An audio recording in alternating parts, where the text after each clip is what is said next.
Samantala, Barangay Response Team sa Kalasyaw sinanay sa kauna-unahang Fire and Rescue Olympics. Para sa detalye ng balitang yan, kasama natin Idol Matthew Pacheco. 104.7 IFM Report.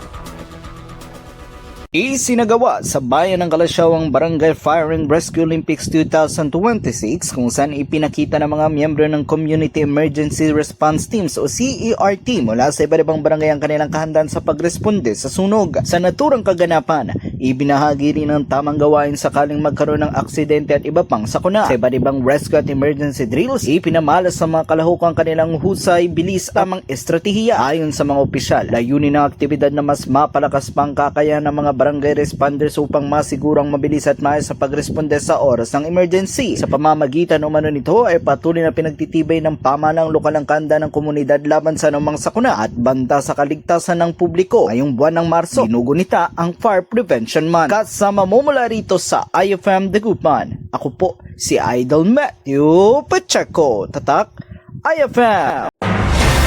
IFM News. IFM News. IFM.